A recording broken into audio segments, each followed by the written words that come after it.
Hello everyone, Alok here. So sometime back I created a video where we have integrated our test automation framework with the LK stack, and we checked how we can track the live status of our tests. So we triggered our test over Jenkins server, and then we opened Kibana and we were able to check how our tests are performing rather than waiting for all the tests to get completed over Jenkins and then getting the report. Okay, so this time the logic is also same. However, I've created a different dashboard which is going to help us in different other ways. Okay, so without wasting much time, let's get started. So as you can see, currently the dashboard here is completely blank. Okay, let me go and trigger my test. Okay, so this is my pipeline. Let me build.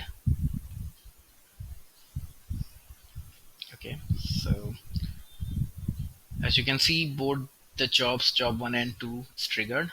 Now let's go and see how it is displayed on the dashboard.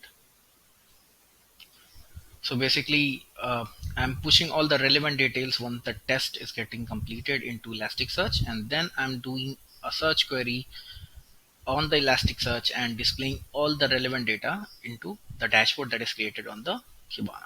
Okay, so as you can see, we are able to get the live status of the test and their uh, execution status as well. I mean, how they are performing, whether they are getting passed or failed, and also we can see that how what are the basic reasons why they are getting failed. Okay, so this is the dashboard, and let's just jump on the several templates that is created.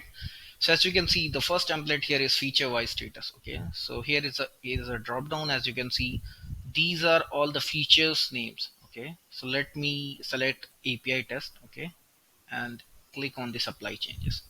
So as soon as I clicked on this API test, you can see it has created a filter, and here you can see, okay, there are 5 test cases that belongs to API underscore test feature, and this is the execution split. There are 4 are failed, 1 is passed, and this is the percentage.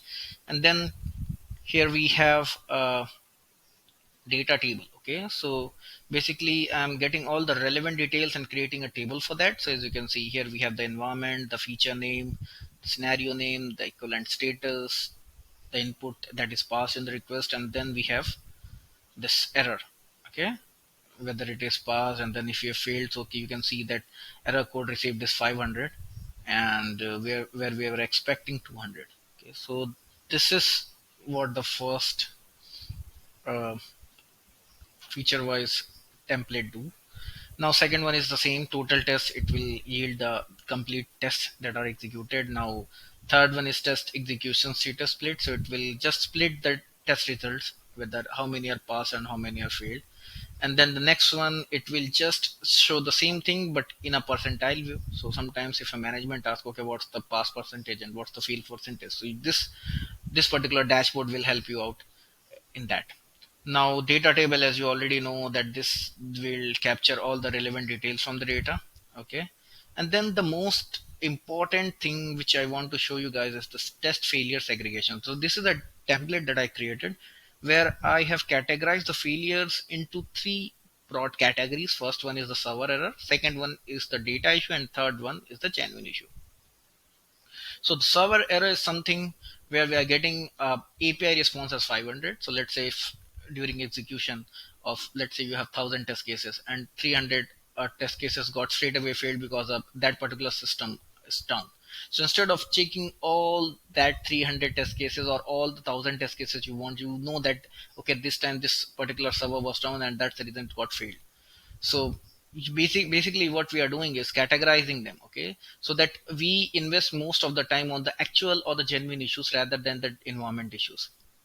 So same, if I'll click on this server error, so you'll see that we have a filter. Okay, so there are 3 test cases and these are the details of these 3 test cases.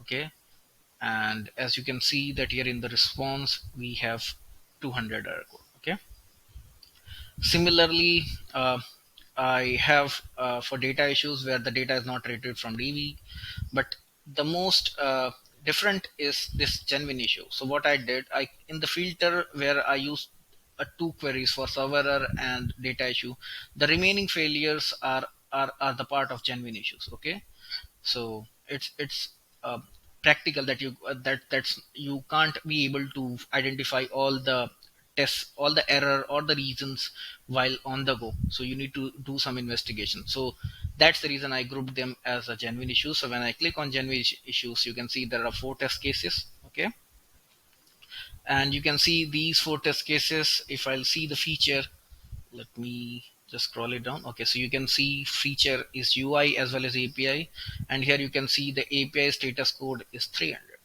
Okay, so we were expecting 200, but here we received 300. Since this is not 500, that's the reason it didn't fall under this server error issues, and this 300 we need to investigate. Similarly, some of the UI test case failed because the locator has been changed.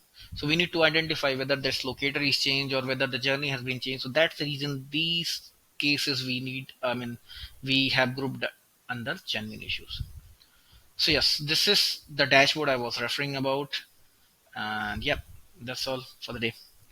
Thank you guys. Have a good day. Thank you.